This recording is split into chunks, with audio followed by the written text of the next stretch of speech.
Kesaktian Rubicon Mario Dandi bisa masuk tol tanpa bayar. Shane Lucas, teman Mario Dandi yang kini juga diterapkan sebagai tersangka kasus penganiayaan terhadap David, kini mulai membongkar tabir di balik kasus yang sedang jadi sorotan ini.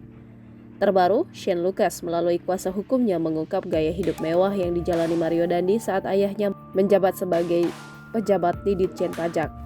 Salah satunya adalah kesaktian mobil Rubicon milik Mario Dandi yang tidak membayar ketika melewati jalur tol.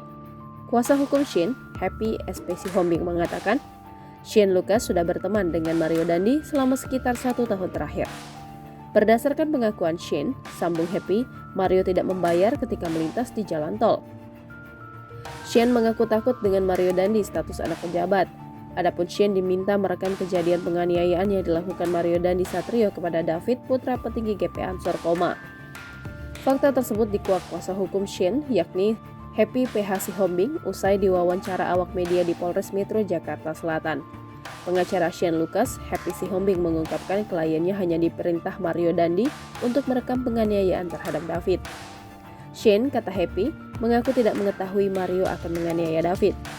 Bahkan Shane sempat bertanya kepada Mario membawanya ke lokasi penganiayaan di Komplek Green Permata Ulu Jami Pesanggerahan, Jakarta Selatan. Happy menuturkan kliennya tidak mengetahui tujuan Mario memerintahkannya merekam aksi keji tersebut.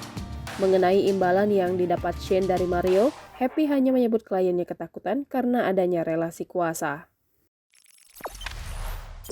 Jangan lupa subscribe, share, komen, dan like ya!